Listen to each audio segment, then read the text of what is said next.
Hello and welcome. In this tutorial I will be showing you how to make all these DIY pumpkins, gourds, and pine cones.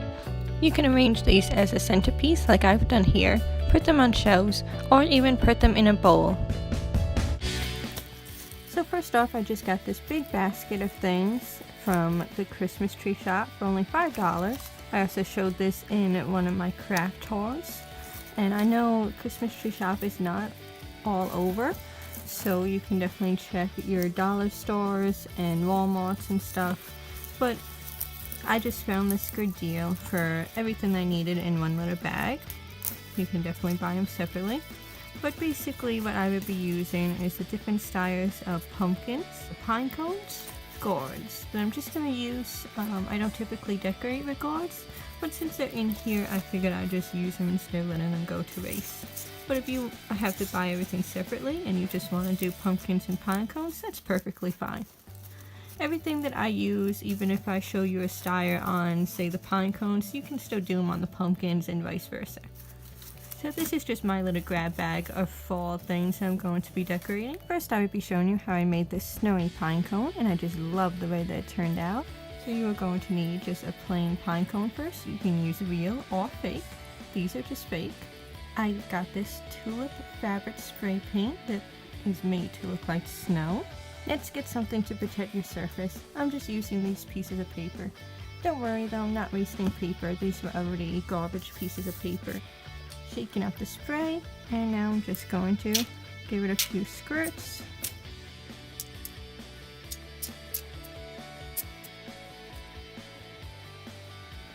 And now since you sprayed all the corners, you can exactly lay it down. So I'm using my alligator clips from a Helping Hands tool to just hold it up in the air. For the next pine cone, I just put a grocery bag down. And now for this one, I'm going to start out with the same method. I'm just going to spray the snow around. Now while that's drying, I'm going to take a little bit of glitter and shake that on.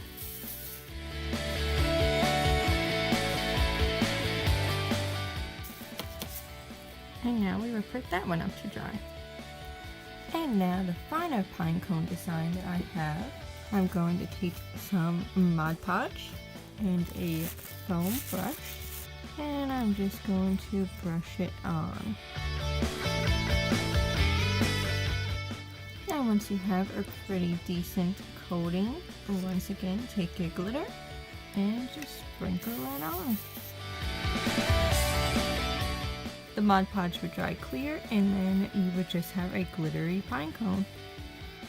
Now for all of the gourds and some of the pumpkins, I'm just going to do the glitter effect. So for the gourds, I'm just going to use a brush. Just brush on a good amount of Mod Podge wherever you want the glitter to be. So if you only want it on the bottom, just do it on the bottom.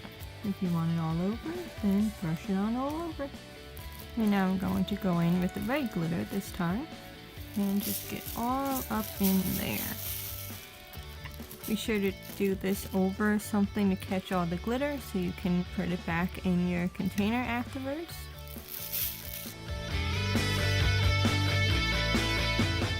And now you can just kind of leave that and fill in the blanks after that dries.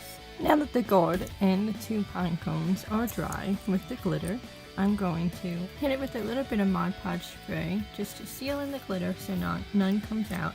This step is completely optional, and you can also choose to brush on regular Mod Podge. Now for the little pumpkins, I'm just going to get the glitter out of the way first. So for this pumpkin, I'm just going to open up the Mod Podge, dip my brush in it, and I'm just going to cover the bottom and the lower bit of the sides. So it's just going to look dipped in the glitter.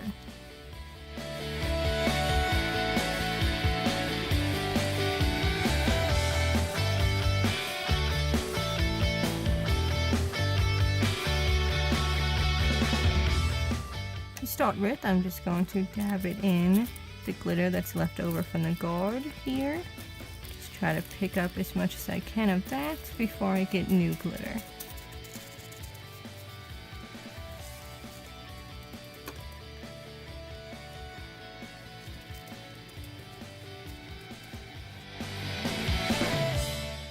can also do just the top if you'd like. I just thought that this is a cute look, and I actually think that what was left over in the glitter is enough. For my next two, I'm going to try to cover most of the pumpkin. As I said, I'm just trying to get the glitter step out of the way first. So please stay tuned because there is one more idea. You can also try to make a mixture of glitter colors, which I might do off camera for other ones, because I have a few more to make for my craft show. So I'm thinking about mixing some of my red glitter, my silver glitter, and I have some gold glitter. So I'm thinking about mixing that all together and seeing what I come up with. I'm going to do the same thing, see how much I can get up from the old glitter.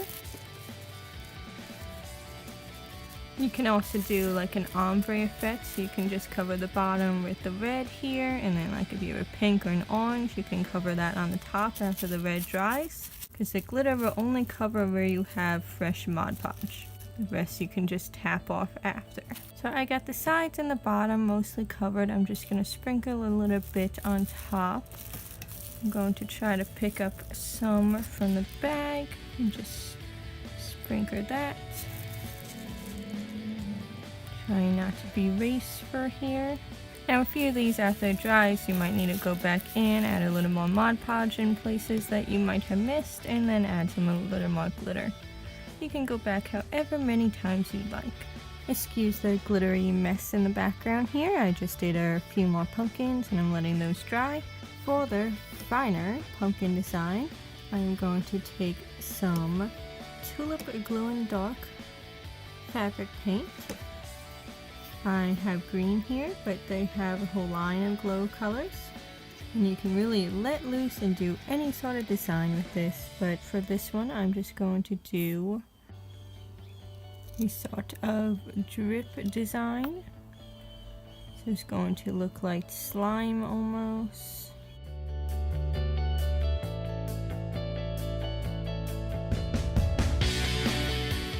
Now this needs a little more time than the other projects to dry and also to do. So please read your package ahead of time.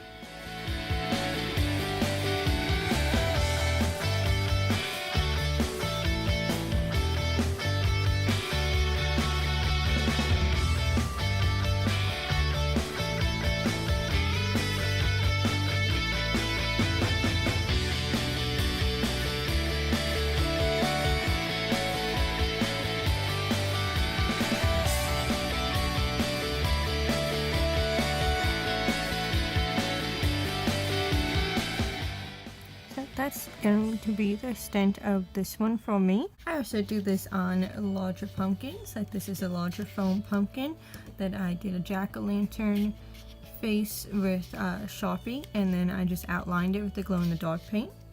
And then this design is just a spiderweb design. It's very similar to the slime, but it looks more like a spiderweb, and I might glue a actual spider up here. You can also do this to rear pumpkins. For my next little glow-in-the-dark pumpkin, I'm just going to do little polka dots all over.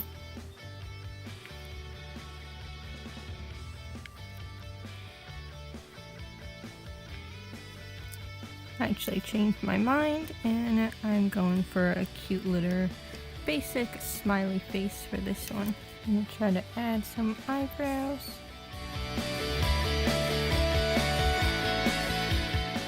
And that's all that this little guy is going to have.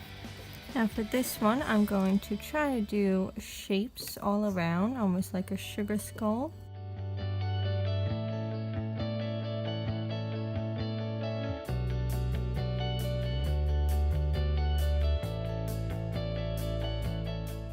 Doesn't seem to be working all that well, but hey, they can't all be perfect. It's still just pretty darn cool when it's glow in the dark.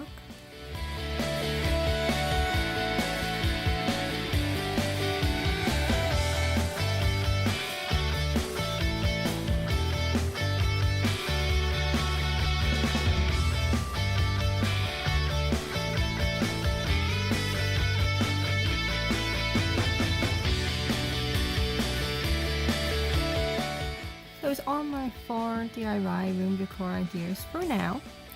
Stay tuned for more, and thanks for watching. If you like this video, please give it a thumbs up and subscribe. I do other DIYs during the week, and I do Beauty Monday every Monday.